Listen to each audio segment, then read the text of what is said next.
You are now listening to the Hustle Bone Podcast. This is the place for hustlers, where we talk about getting it done and tell the stories of those that are making it happen. So tune in to a brand new episode starting now. What's going on, y'all? What's up? I'm Daniel Sneed, and welcome to another episode of the Hustle Bone Podcast. This one is going to get pretty real on this episode. So just fasten your seatbelts. Really awesome just conversation today. I got my co-host with me. My wonderful wife is in the building. So Justine, welcome to the show. Thanks. Also, housekeeping stuff before we get going. Make sure, if you haven't already, Instagram, The Hustle Bone, TikTok, The Hustle Bone. Make sure you go follow us. I think we have a Facebook page. I don't know if we use it. But also on YouTube, subscribe. So Insta, YouTube, and TikTok, follow, and subscribe. But I'm really excited for this episode because we're going to get into some stuff. And, you know, the title of this episode is very much just telling of what we're going to talk about. So what I'm going to do right now is my co-host is with me, so I'm going to kind of let her fire things up. Why you look so nervous? We chilling. Yeah. You all right? Yeah. All right, cool. So recently, I was just officially diagnosed with ADHD. And so that has been quite the journey over the last 2 months. So many realizations, so many questions, a lot of understanding. Yeah. A lot of stuff makes sense. Yes. That just didn't make sense before. It's now it's yo. Yeah. That's why this happens, or that's why I do this, or this is why we've struggled in this area, as a couple, in business, as a parent, it's been kind of wild to see how this thing has impacted every area of my life, and I didn't know it. But then also in some ways, and we'll talk about this, later, creating coping mechanisms that I didn't know why I did. I just was hey, this works better for me, right? Yeah. But yeah, so I'm actually gonna let you get into it. I'm gonna let you jump into it as our host today. Okay. Well, co-host. Well, no, I'm gonna let you host. I'm just chilling. We'll just have this conversation. So yeah, where we going first? Well, we could start. We'll take it back. Okay. You came to me a couple months ago with this whole concept of time blindness. Did you? I don't know where you heard about it or saw it. Was it on TikTok? So I actually don't know where I saw it. I just know that it could have been TikTok. It could have been something on you. I don't know, but I saw this concept about time blindness. Yeah. So tell us about that. Well, basically they were saying that okay, you lose track of time, and you can be doing something, you literally just hours can go by and you don't notice it, and it's not I don't know how to describe it. In our situation, you've looked at it as malicious. Yeah. I'm just just out of pocket. Yeah. And just So many times that you would go to the gym primarily somewhere and just be gone for mad long. Why did you I thought there was gonna be another thought after that. But yeah, no. Your face. So when I it was funny because I came back to you and I was yo, this is a thing, and I definitely have this. You sleepy? Stop yawning. I mean, Bro, what are you doing? People are gonna watch this. Relax. I didn't say anything.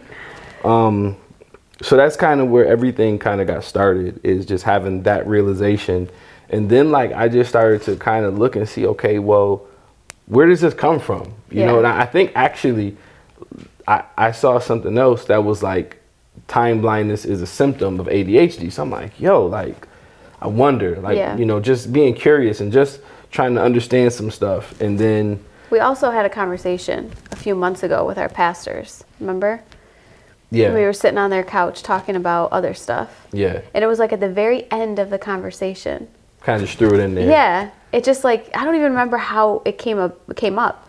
Well, I think I had said that I was, because I had talked to, so I see a therapist, and so I had been talking to the therapist. That's right. About it, and I asked her for a referral to. Well, I asked her if she could like do the testing. I thought a therapist could do it, like whatever. She was like, no, you gotta go see a psychiatrist. So she gave me a referral. So yeah, I brought it up like, hey, just side note, like I'm gonna do a thing. Is that what happened? Okay, I'm trying to remember. Like so. When did the term ADHD actually become a reality? Like, when did you start connecting the dots between some of the things you were experiencing and the fact that it could be? I think it was probably like a couple weeks, like before that, maybe like 2 weeks, because it all happened like really fast. I feel like it did, yeah. And so yeah, I just kind of started just watching stuff, and I'm like, yo, like, this is me, like I do this, and again, the understanding that started to happen was just like, yo, like this all makes so much sense. Yeah. And I had been living in a world in my mind that in some cases just did not make sense. Yeah. And even like a lot of stuff like with business, you have your internal battles. And certain things that I was struggling in and trying to grow things, I'm talking about not just like recently, but like my whole life. And going back to the fact that like, okay, like things that I thought maybe were because I was black, just being honest, being very transparent.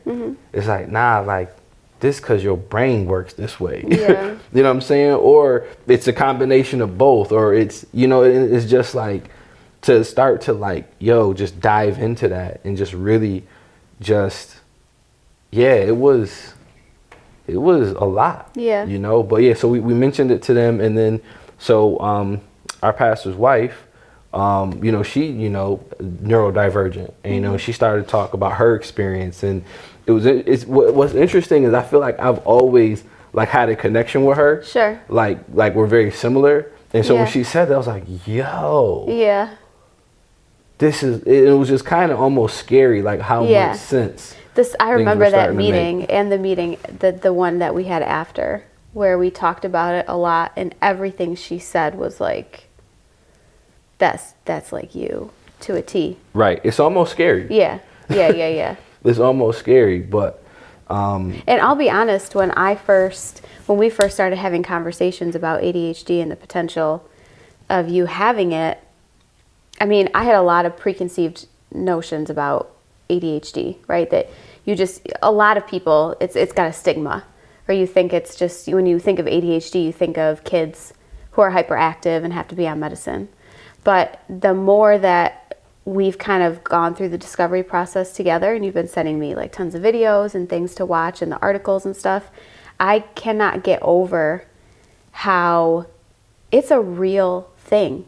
Like a real thing that real people suffer with. Like there's a real brain disconnect, chemistry altering, like chemical imbalance, whole sort of thing happening that really prevents people from getting the dopamine that they need to complete regular executive functioning. The scientific term. I'm learning.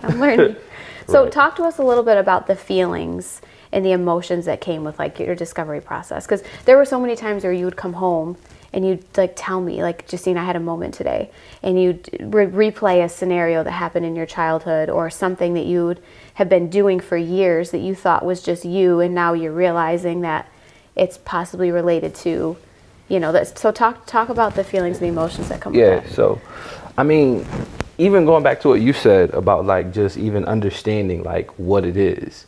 Like I just thought it was for the kids in school that like just couldn't pay attention. Right. Like, I thought that's what it was. Like, you can't pay attention, you guys. But I only saw it in the framework of the education system. Right. I only saw it in the frame, like, it's like one of those things where like, almost like those people didn't exist in my mind after school. Yeah. Like when you got home, you ain't have ADHD no more. Like you only had it at school. Right. And so, and even with that, my understanding of what it was so shallow. Yeah. And so as I start to come into this realization of what it actually is, I think that's like the biggest thing, like, because I have a great memory. Yeah. But I'm also extremely forgetful. Mm-hmm. So it's just like, yo, the irony Yeah. of that situation. Like, how is that? And I know just throughout our years in marriage, like, yo, like, you literally like have been dumbfounded with me sometimes. Just literally looking at me like, bro, like, what do you Literally, mean right. you forgot? Like, I just told you to do that. Right. And it's just like, and I don't have no answer other than like, yo, like, and I feel like, cause I have this great memory. Yeah. So I felt like, like this dude really he remembers everything. Right. So when you tell me all the time that you forgot, Right. I always had this feeling of you just thought I was lying to you. Yeah. Or just like using it as like a scapegoat. Is that how you felt? I mean, some of the times, yeah. I'm like, I just didn't think that there was any possible way. And I think it's just a testament to how brains work so differently. Because I mean, there are things that that'll take place weeks. Like I'll learn about something and the date will be weeks in advance. And I won't have to make a note. I won't have to like intentionally remember. Like I just get reminded over and over, like, hey, don't forget you got this, for all the weeks leading up to it. It's just very natural for me. Your brain is like a whole like day planner. Exactly. And so there were definitely times where I just was like, all right, like, I can't prove that you're being dishonest, but I feel like you are, or whatever. Right. Nah, I could feel that energy. And it's the same thing with the time blindness concept thing, because we talked about that. You're very aware of time. Right. Like I could ask you at any point of the day, like what time it is, and you'll like guess it within like a minute. It's 5 minutes. It's weird. It's kind of scary. Like we have like nothing, no phones. I bet you it's like 3:02, and it'll be like 2:59 or something like that. So I used to be like, it doesn't make any sense. Like this dude said he was going to be home in 45 minutes. It's an hour and 10. Like where is he? Whatever. And you're telling me that you lost track of time, and I'm like, so yeah, there are so many because I think scenarios. like the random things that happen, like so like I'll be in the gym, right? And so I got my routine or whatever, and part of my routine is the sauna. So like if I'm in the sauna and boom, I strike up a conversation, like I get invested. It's like it's like time blindness combined with hyper focus in this conversation. Yeah. And so like now I've spent like, and I'm almost dying in the sauna. Yeah. Because I'm in there for mad long talking. I'm like, yo, I actually have to leave. Like, yo, let's get it out. Yeah. Yo. But it's it's over the past couple months, or I would say even in the first couple days, as I really began to just like come to a point of acceptance, right? Because at this point I didn't have a diagnosis. Right. But as I started, like, it's funny, as we both started to do the research, like, it was so overwhelmingly clear. Yeah. And it was like, it almost got to the point where, like, dang, yo, like, I got scared. Because I'm like, yo, I have, like, and it wasn't like, oh, just a couple. Like, I got, like, everything. Yeah. And it's just like, yo, like, what if I take this test and I don't have it? Right. Now what do I do? Right. So anyway, it was very tough the first couple of weeks. Yeah. Because it's just, I felt like in a lot of ways, my whole life was a lie. I know that's like aggressive. No, I get it. But like, just going through that and, just thinking about like, yo, like, so I even think about with, with my coaching business, best skills. I see you trying to hold back the yawns. I am. That's supposed to point it out. Just let them out. This is, listen, y'all, for those watching, this is like the super chill I have episode. a head cold. You can hear me sniffing. So yeah, actually I didn't have you on camera for that. That's all right. But this is a super chill episode. Like we got our hair down today, yeah. Figuratively speaking. Well, you literally. But and we were up super late last night. So if you yawn, just don't try to hide it, because to me it's just funny. Okay. So we just gonna we're gonna give away our fear, if you will. Just let them out. All right. So we're talking about your feelings and emotions. Yeah. It was. There were some really real moments where like you were like borderline, just like really sad, like down, and like having these realizations, like, man, when I was a kid, like I used to do this, and I just thought I didn't know why. I thought it was normal. I thought it was regular. And then realizing that the whole time it's been because there's been something wrong with your brain. Like, right. I think the biggest thing was, well, what I was getting ready to say is that when it comes to Best Bet Skills Academy, right? So that's my coaching business, my online course. You know, I tell this story about how I just wasn't interested in school. yeah, And like, even going back to that, right? All of my language, like as I market Best Bet, as I talk about it, like it is all like, it's riddled with like ADHD like stuff. yeah, right? Without knowing it. Like now is. I'm like, yo, all I'm doing is talking about ADHD really. yeah, But just the fact that I talk about, you know, I just didn't really like school. It wasn't so much that I didn't like school. School wasn't that interesting to me. But like that whole thing, right? One of the things with ADHD is like the inability to start things or Yes. procrastination. That was a huge one. So, which I don't know, and my mom can attest to this. In high school, because that's where this really started to, I feel like, really show. Yeah, I would go home, sit down and do my work. Like I'm talking about lay my, like look, I'm laying books out on the table. For those that are watching the video, I'm laying books out on the table. I got my notebook. I'm going to do this homework. yeah, And I would just sit there and just stare at the books. Like there's no reason for me not to do it, but it's just like, yo, like for some reason it's like this stuff is there, but there's this glass wall yeah, that I cannot get through in order to actually like, yo, like start this work. And, you know, I just didn't know what it was. yeah, I had no clue, like, yo, why is it? And I would sit there for a while. And this is ultimately like why my grades would suffer, is because after a while, I would just get up Yeah. and just be like, yo, it's just not happening. Like I'm not doing it. And then, you know, lie to my parents. Yeah, you know, Mom, I did it because I sat there for an hour. yeah, You know what I'm saying? So they walking by and passing over. And obviously whenever they walk by, I would like pick up the pen. Yeah, So yeah, like, yeah. you know, to give the illusion that I Yeah. was like, you know, just super studious. yeah, But, you know, and then, you know, because I didn't want to be a bad student. sure, So I'm trying to do the homework on the bus or right before class. And, Yeah. you know, that's when the dopamine would hit. When it's Sure. like, last minute, you yep. know, right. And so that adrenaline rush. But the thing is that, you know, after a while, like you just can't do that, you know, Yeah. because at certain levels it's just too much work. Yeah, You know, it's not even that the work is hard. It's just the breadth of the work is too much yeah, to do it. And I never had a bunch of study halls in high school. I don't know why. Like literally I used to have like sometimes like one study hall a week, like Yeah. one, like randomly. yeah, And so there wasn't like just a lot of in-class time to do work. So yeah, so that was that, right? That aspect of it. But then like, yo, just in business, yeah, starting to see the patterns, seeing how things made sense, where, you know, doing network marketing for as long as I did it, you know, close to 8 years actively, and seeing like how a function of network marketing is sustained momentum, yeah, right? It is every day talking to 10 new people, right? And sustaining that. That's how you really create the momentum.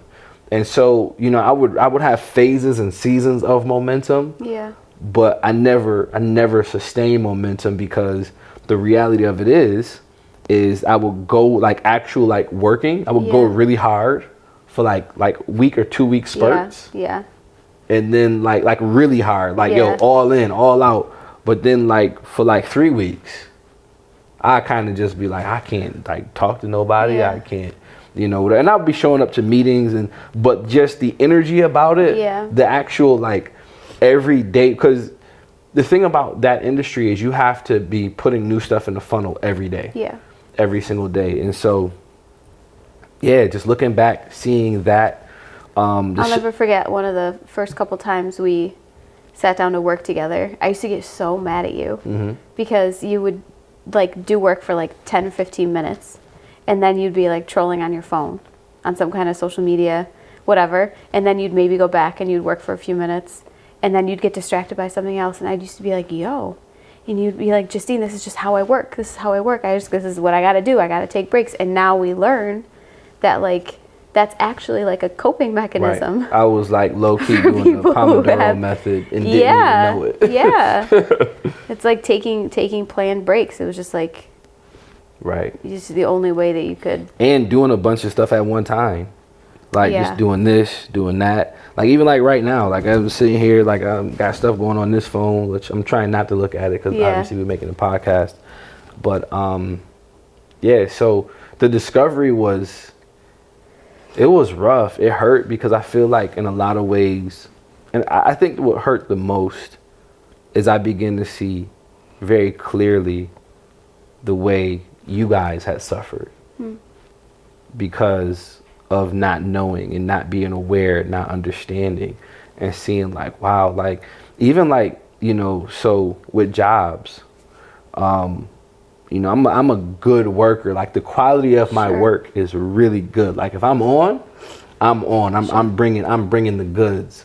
But like the burnout of like, yo, just being able to sustain, you know, the consistency of work. Like I like always knew like I couldn't do it. Like I would lose interest in jobs so fast. And for people who are, what's the term? Not regular. Neurotypical. Neurotypical. Well, I mean, we all hit phases where we get disinterested and you have to just kind of plow through. But we have the proper mechanisms to get the dopamine flowing. Right. And that's the issue with people who have ADHD is when you encounter situations in that like that where it's maybe no longer enticing or no longer interesting. Right. You can't just like fight through it. Dopamine as non-existent. easy or as right. Yeah. Right. Yeah. And I think like that's what, because I had some pretty good jobs. Yeah. And I was always trying to get out of them. Yeah. And it's just like, so when you don't know, or I didn't know, it was like, I'm an entrepreneur. That's why I can't work this job because I'm too smart to work this job. Or and obviously I think there's levels of truth to that. Sure. Where, you know, but I think a lot of it was a coping mechanism. Yeah. A lot of it was, I knew I'd get exposed. Sure. And it just didn't feel comfortable because, you know, it's funny. One of my coworkers, like, she's like saw how I function because I would get up, walk around, boom, boom. And so one day she called me on it and she was like, how come you're not working? Now, this particular time I actually was working. So it worked out in my favor. Yeah. Because I was sending it. So like for me, like I don't type that fast. Yeah. And so we had to do a lot of emailing for Midtown, and I had my email for the job on my phone. So I prefer to send the emails on my phone rather than the computer. Yeah. So like she was like, you're always on your phone. And I was just like, I'm sending the email, and I showed her, and then she felt really bad.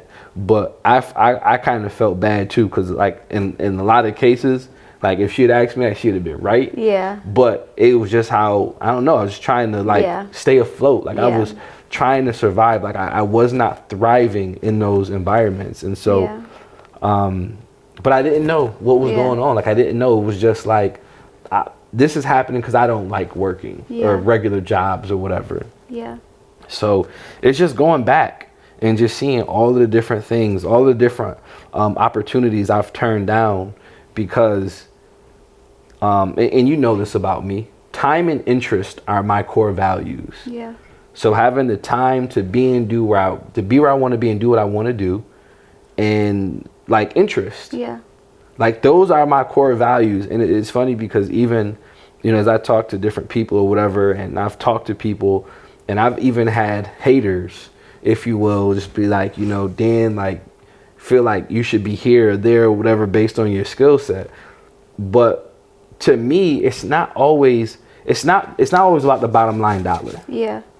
And I think it's like that because of how my brain is set up. Is that like, okay, so yeah, I could do this and make, a great salary or be in position to make $250,000, right, in some sort of sales position. But that day to day, I can't do it. And I knew I couldn't do it. I didn't know why I couldn't do it. Yeah. And even like as it's come to like different businesses and all the businesses that I've done, everything has been set up to where it's either like with network marketing, that was building residual money. So, which is dope because, you know, just side note, we haven't touched that business since 2020. Still get checks every month. Literally 3 years. And so, like, and that's what we did that for. Yeah. I wish that check was bigger. Yeah. But it's nice. It's always good during the winter months because you get a bump because of gas and electricity is one of our services. And you use more of that. Yeah. in the winter and the winter months. So those checks are more. But so yeah, just the journey over those first couple weeks, and this was again before I was even diagnosed, was disheartening. Yeah. I felt like an imposter. I felt fake. Yeah. I felt depressed. Yeah. I felt sad. I felt like lost. Yeah. Like, what do I do? Like, how do I move forward from this? And I think one of the biggest things is in my journey, I've always seen myself like, making it to the top. Mm-hmm. And in my journey where it's been difficult, it's just like, man, like in my mind, I'm like, all right, well, there's this other gear, right? I just got to figure out how to get to it. And I think as I begin to realize how, ADHD was impacting me, like, it just, I lost hope for a little bit. Yeah. Because this hope that I could break through, Yeah. it was like, dang, maybe I can't. Yeah. Maybe this is it. I think one of the hard things for me to witness, even in the discovery process for you, was a lot of you questioning a lot of the decisions you had made. Because a lot of, one of the side effects or symptoms of ADHD is impulsivity, and, making decisions without proper forethought, or, the thinking through like long term or the consequences or whatever. And there were a lot of decisions, not a lot, but a significant amount of decisions that you could be real that were made within our businesses, very quickly switching from different businesses or trying different things. And I think that was hard for me to watch you go through this time frame where you really questioned, like, did I do the right thing? Was it the right move? Was this just a symptom of my sickness, or was it really me making a good business decision or being a risk taker? And that was hard for me to watch you go through, because you've always prided yourself on your ability to take risks and to move quickly, and I've loved that about you, and I still do. So I think having to go back through and evaluate some of those things was tough. It was very tough. And even, I think one of the most sobering moments was the first time I met with the psychiatrist. I said something very flippant, very nonchalant. Like, at the end of because he was talking about going on medicine. And I was just like, I'm going to just beat this, right? Because that's who I am, right? Yeah. That's, number one, I hate taking medicine. I'm gonna just beat this. Yeah. Like, I don't need that. And he said something to me. I wish I had his exact words, but he was like, this is a mental health sickness. Yeah. You're not just going to outwit this. Yeah. And when he said that to me, it was just like I got hit by like a Mack truck. Yeah. And I just I went into this daze for a second. Yeah. Of a daze of soberness. Yeah. Of like, yo. Yeah. What do I do? Right. What's gonna happen? And right. Like, you hear that term so often. I think that's the first time where I think I really understood the stigma of mental health. Because I was just like, dang, yo. I'm him. Yeah. I'm the guy. Yeah. And I don't know, it was just, whew. As you've begun talking about it and sharing your story with people, what's the type of responses you've been getting? You've had some really good ones. Yeah, no, I've had some really awesome, conversations with. It's funny, some of my friends who have it, and they've known, in a way, I felt bad for them because of how I judged them. Yeah. Because I didn't understand. Like two friends that are very close. One, I knew he had it, but it always more so seemed like a joke. So, we just never really took it serious. Another friend, it's funny, we talked about it, and I remember him saying that he had it, but it was something that was more out of sight, out of mind. Yeah. And so I remember just being hard on them because both of those friends I've been in business with or am in business with in some capacity. Yeah. And, you know, there are certain things that were a result of ADHD that I would like kind of get on them about. Yeah. At the same time, I'm doing this stuff, but I got this blind spot because I can't see it. Right. You know, I think it's just a character issue, or I got to get better, and You're I'm lazy. just gonna get better or whatever. Right. And so I think that wait, what was the question again? What was that? Where was I going? People's with this? responses. Oh yeah. So I've had some people that have been very supportive, extremely supportive.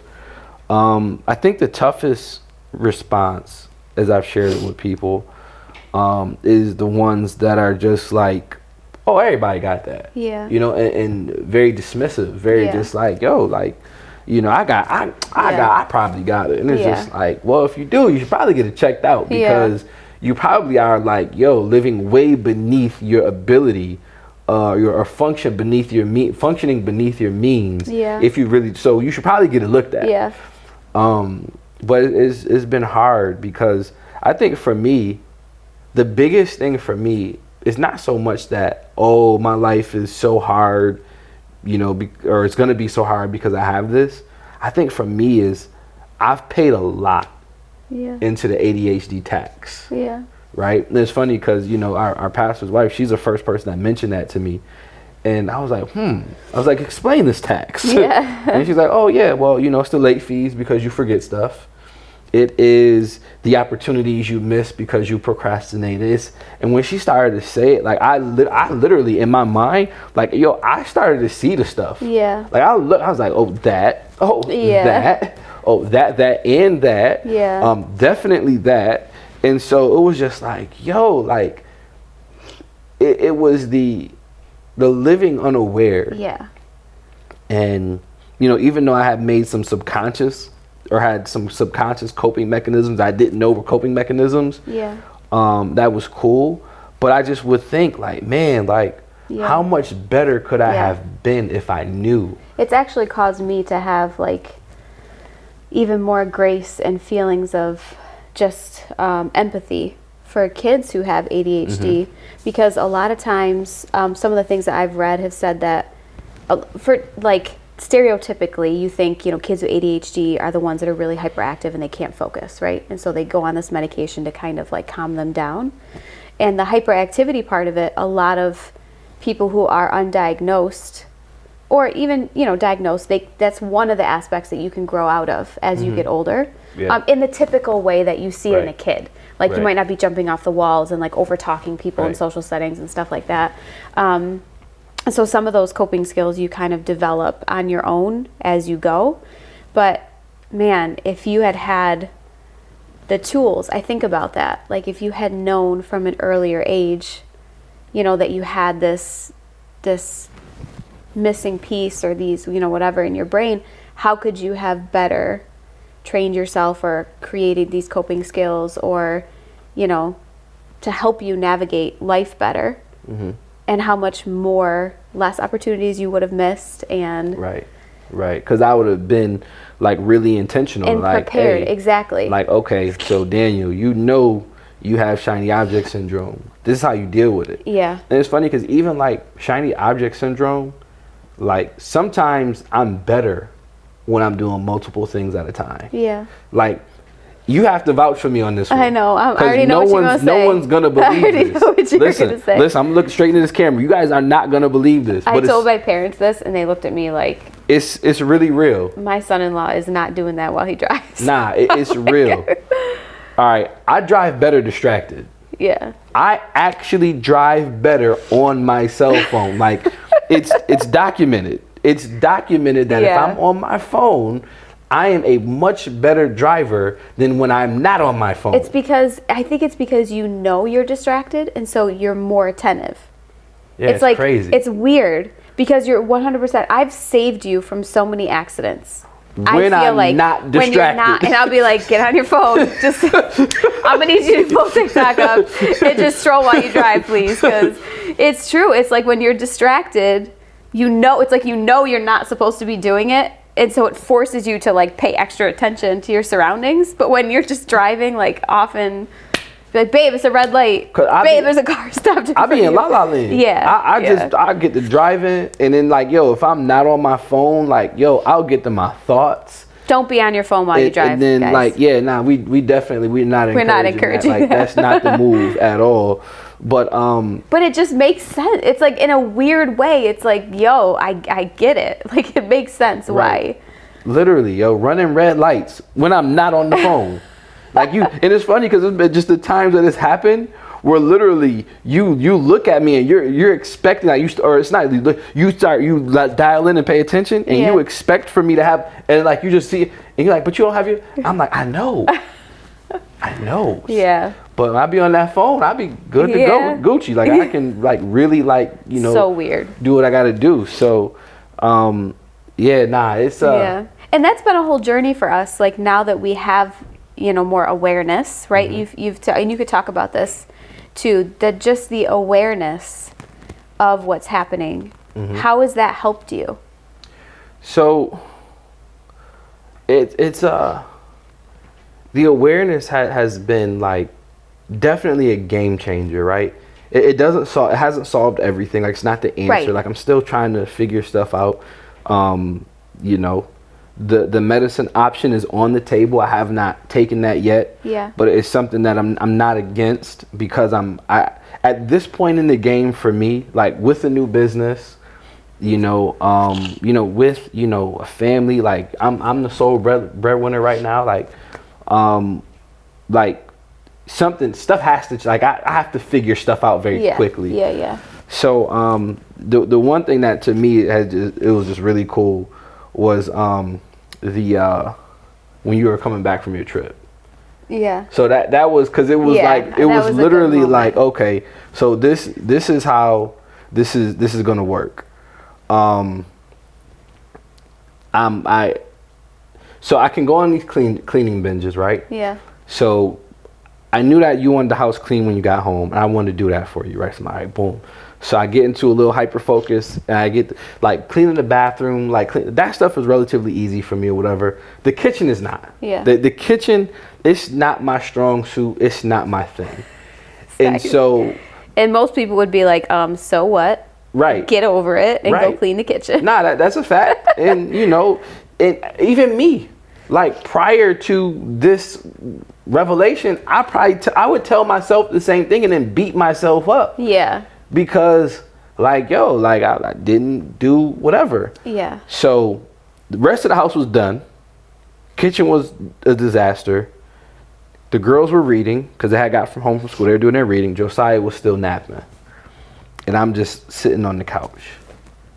And I'm just like, gotta clean this kitchen. Yeah. I don't know how. Yeah. I don't know where I'm gonna get this. And it's like, I know I have to do it. And it's like, now it's like I could feel the inability to start. Yeah. Like I could feel, like, I understand. It was like, dang, what am I gonna do? So in that moment, I sent you that text. Yeah. Like, hey, yo, like, I'm working right now to summon the dope. That was my word. I'm summoning the dopamine to go clean this kitchen for you. I don't know how I'm gonna do it. Yeah. But I'm gonna figure it out. And I think in that moment, like, the way you responded was everything. Yeah. Shout out to you. Go team. Thanks.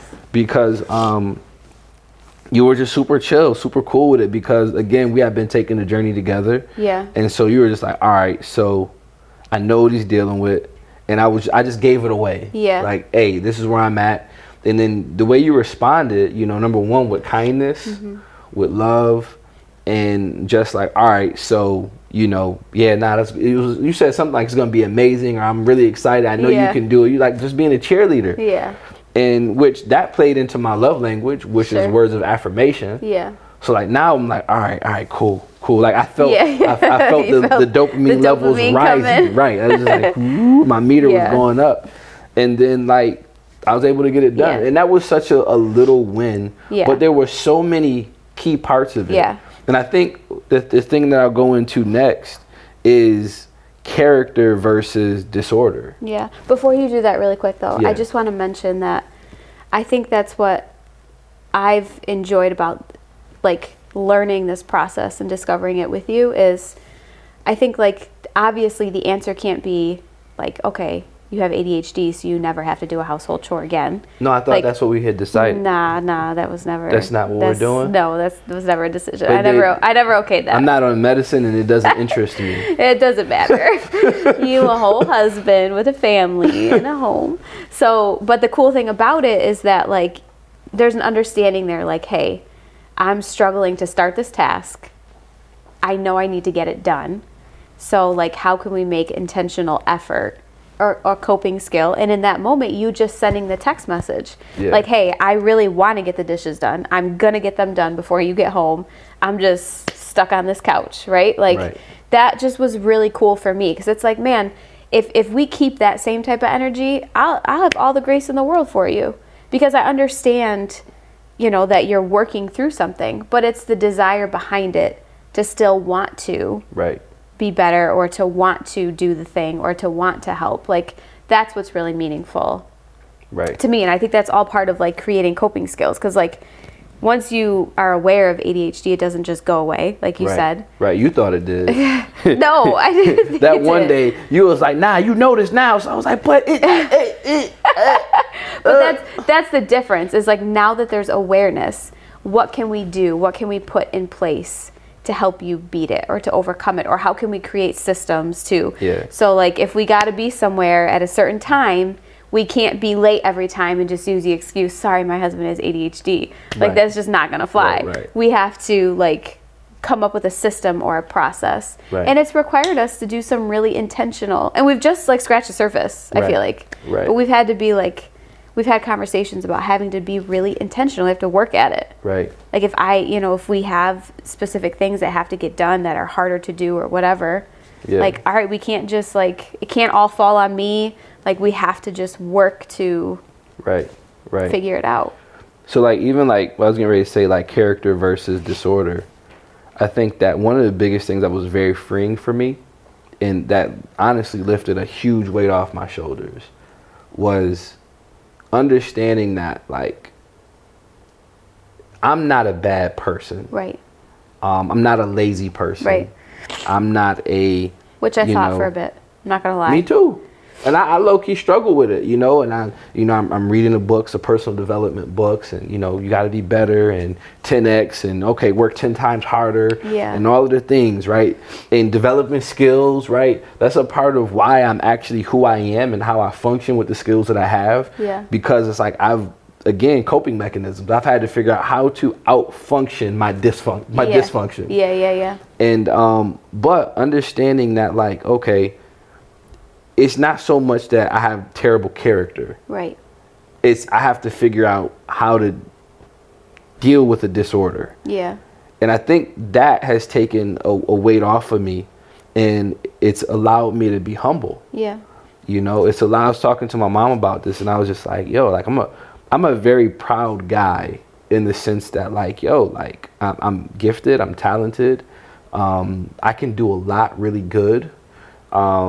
But then I have these things where it's just like, again, all of these symptoms of this ADHD that have, like, had me handcuffed for years, Yeah. not really fully understanding, like, what it is. Yeah. And so, you know, in that moment, that humility Yeah. to just say, hey, like, I don't know how I'm gonna get off this couch. Yeah. Like, I want to. And even, like, yo, like, I look back at, like, you know, like, different times in different social settings.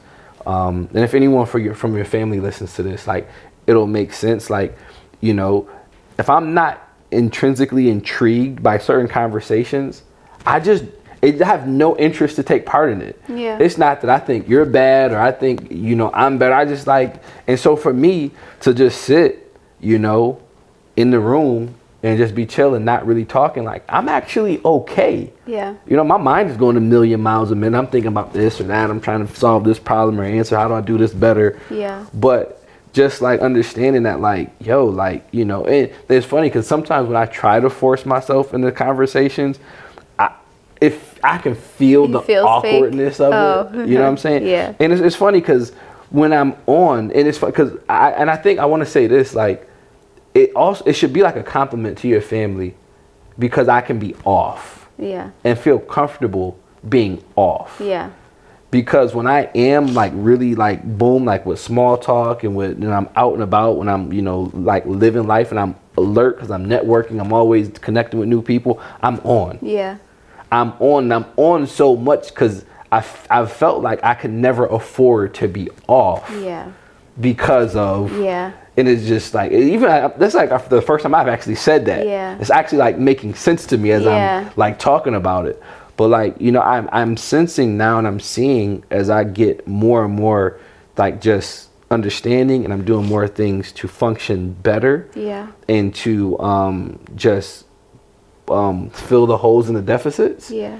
That I do feel like I'm able to kind of take the foot off the gas a little bit. Yeah. Because I'm getting better results, like even like what we did the other day with working on the email and stuff, for our business.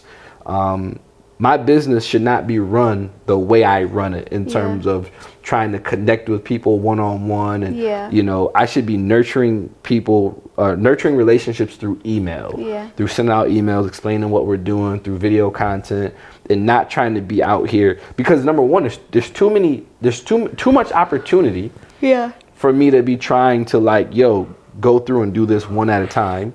But then also, it's just, I'm not enough, right? I can't be in multiple places at once. I can only be where I am. Right. And so, it's, I think even the awareness of that, like you sent me a TikTok video the other day where it talked about, kids who are or undiagnosed, and how it's like you're aware of your deficits. Mm-hmm. And so you constantly have this feeling of like you got to make up for it. Mm-hmm. And so then you enter into adulthood like overcompensating because you're aware of all the things that you're not good at. Mm-hmm. And I think it's been a journey. Nah, for real. I think about like when we first got married, one of the best things I ever did was I like let you like run like the finances in terms of like being the organizer of it. Yeah. And I didn't try to be like the traditional like, all right, well, I'm the man, so I'm going to control this. I'm handling paying bills. Like, oh my gosh, can you imagine? I can't. Can you imagine, yo? We actually have paid less in ADD tax because I've given that tax to you. And it's because I knew, like, I didn't know why, but I just knew, like, I just can't do this. Yeah. And even like over the years, when I watch you do little tasks, like when I watch you do our taxes, and I just like, you'll be working, I'll just come up and I'll just look at you and just marvel. Just like, yo, like, how do you even do that? Like, how do you just sit there and get something done for hours and work on something so mundane, it's so uninteresting, it's so boring. And to me, that was like, yo, I was just impressed because there's no way possible I'm doing that. And again, it's just those little moments where it's like, I don't know, I never saw it as something being wrong, right? Yeah. But it was just like, I can't do that. Yeah. Why can't I do that? Yeah. I don't think I never asked the next question, which was why. Yeah. So, no, it's, these last 3 months have just been quite a journey. Yeah. On so many different levels. And, I even think of like as a parent, oh my gosh, the inability to start as a parent. Yeah. Like, I'm not even going to get into like some of the parenting like flaws because I feel so bad about them, especially like pre-awareness. And even like once I became, it's just like, dang, yo, like, so I've actually been doing some research on how to parent better, or just trying to find people on YouTube or TikTok that talk about parenting with ADHD because a lot of the stuff our kids want to do, I'm not interested in. Yeah. It's very difficult to like be like, all right, so, you want to color flowers? Yeah. I have no interest in doing that. Yeah. But you're my kid, I want to do it. Yeah. But I don't. And I don't have any, man, it's rough. But, and that's why I think it like lends to that whole, which it's work. Yeah. It's intentional work. I mean, Right. we've even seen that in our relationship. Mm-hmm. You know, like we had a moment the other night where you were supposed to be in contact with me just based on like our day and what was happening and plans and if things were shifting or changing or whatever. And I didn't hear from you for like 4 hours. I was in la la land. Not la. I was focused. It's not that I don't expect locked in. you to like. I don't like. Not trying to keep tabs on you, but like normally, like, hey, if we're supposed to be communicating about the day, Right? And I had a bad day. I was emotional. I was sick. Like, the whole deal. And I was like, hello, like, are you alive? Right. And after like talking to you about it, you were just like, I'm sorry, like, I didn't think about you the entire time. It's literally what you said. Like, you weren't on my mind at all. And you were being very logical, like out of sight, out of mind. You're Right. not with me. Like, I'm Right. thinking about all these other things. Right. And I'm over here like, how could I just not be on your mind for 4 to 5 hours? Like, I'm always thinking about you, like with dinner, with cleaning, with getting things ready for the next day, like constantly. And so like we just talked about it and realizing that there's got to be intentional, like, okay, so if out of sight, out of mind is like a thing, how can we create a coping skill or a mechanism that will still make me feel valued or thought about or cared for when you're gone for long periods of time? So Right. there's a lot of intentional work that we have to kind of put into. That's a fact. Do you want to talk about any of the coping skills that you feel like you are new? So that's for part 2. Okay. That's for part 2. We can't do everything. Like, there's no way we could talk about everything on this episode because it will be here for hours. So, but yeah, no, I hope this was very vulnerable. Can for I me. ask you one other question? And No. then can you No, just I edit guess out you can. if you No, don't want to? You can ask me what's up. The one other thing I wanted you to mention was the test and how they tested you. Okay. Because I think it's different. It's new. Yeah. And it's different than most, like in the past, a lot of times it's just a written test or a conversation with a provider. Right. But this one was an actual. So yeah, shout out to the psychiatrist that I met with, Dr. Brian Burrows. I was supposed to give his number to somebody too, and I forgot. I'll like remind you completely. now. I don't even know who it is. Oh no. I forgot like the person. Like I'll randomly remember it like in 2 days or something. Okay. But so yeah, so I'm in this room. And there's like nothing in this room. I put on this headset that has a sensor on it, and then I have this clicker. And so the sensor is attached to a camera that's like up here, and I have to align myself with it to like line up to be like dead center with it, and then have this clicker. And for 20 minutes, basically what I had to do is there were shapes. There were shapes of different colors that were flashing on the screen, like probably like 1.5 to 2 second intervals. Okay. And what I had to do is every time the shape was the same shape and the same color, if it repeated, so like red circle, I had to click the button. Okay. Click the button. This is really cool because obviously there's a lot going on with stimulants and drugs, and you get an ADHD diagnosis, now you can get stimulants. And so they want to make the testing more or less subjective and more like, hey, like this is like boom. So I went in there like, yo, I'm gonna try and like pass this test. Yeah. Like, cause like what if? Because I'm thinking in my mind, like, what if I like do really good on this and like I don't have ADHD because I beat the test. Yeah. So I was like really trying. Yeah. And I still failed. Well, failed, passed, was still diagnosed. Yeah. But yeah, it was just you sit there and you click, but you do the same process. Now imagine this is red triangle, blue triangle, red circle, blue circle, click. Yeah. So it's like you gotta click, and it measures the time of your response. The headpiece is measuring your movement, your fidgeting. It's measuring how you move. Like for me, I was like kind of slow, and I was slow, and it actually made sense for me because I started slow, and as the test went on, I actually got better. I dialed in more as it went on. Yeah. But I was less fidgety in the beginning. Yeah.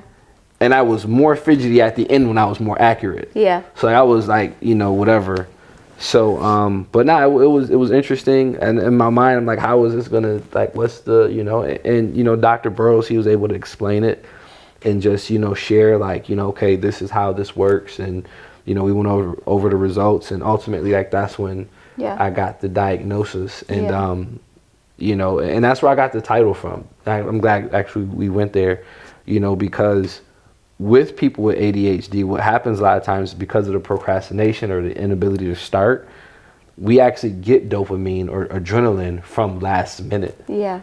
And so many times for us, hustle becomes literally like the byproduct. It becomes how we live. Yeah. Because we're always behind the 8 ball, so to speak, on multiple things at a time. So it's always, I gotta do this. I'm hustling. It's not even hustle culture. Yeah. I'm hustling to stay afloat. Yeah. And so we got the official diagnosis, and I've been diagnosed with hustle for much longer than last month, but we're gonna talk more on the next episode. Yeah. We're gonna get into it. We're gonna jump into even how this has affected our new business, Best Bet Skills Academy. You tried to signal me. What am I supposed to say?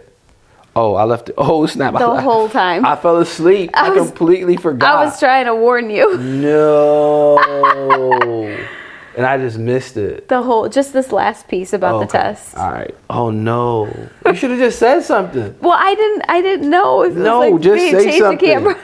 Oh my! See that right there? That's on display. Like I forgot. Like I've been trying to. It's taking me so much energy this whole time to switch these camera angles and to try to give you guys a great show. So for those of you who don't know, normally we're in the studio and I have somebody actually doing this for me. Yeah. But today is just actually, matter of fact, I want to give somebody a shout out. Shout out to Fred Wims.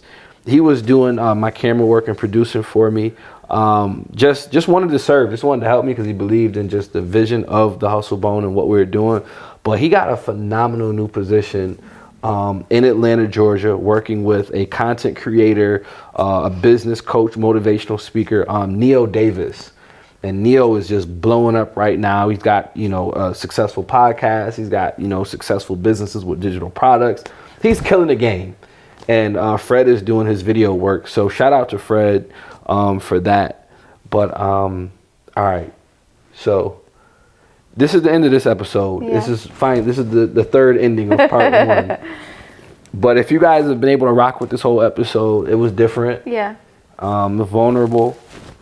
I'm low-key scared. I don't know if I'm going to really promote it like that because I don't know if I want everybody knowing my business. I don't know. Sure. But we're going to put it out there. So, if people watch it, you enjoy it, leave your feedback. Let us know what you thought about it. Did it help you? Did it shine light on something for you? Did it make you think about something? Did it make you think about your children? Did it make you think about yourself or a relative?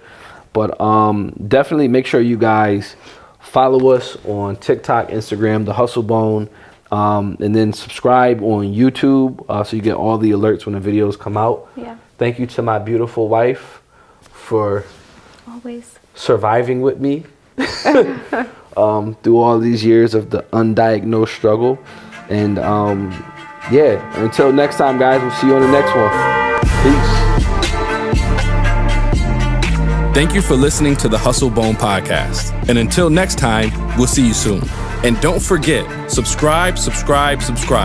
And if you want to watch the show, you can see it on the Hustle Bone YouTube channel. And last but not least, if you really love the show, make sure to share the podcast with a friend. Until next time, hustle on. We'll see you soon. Peace.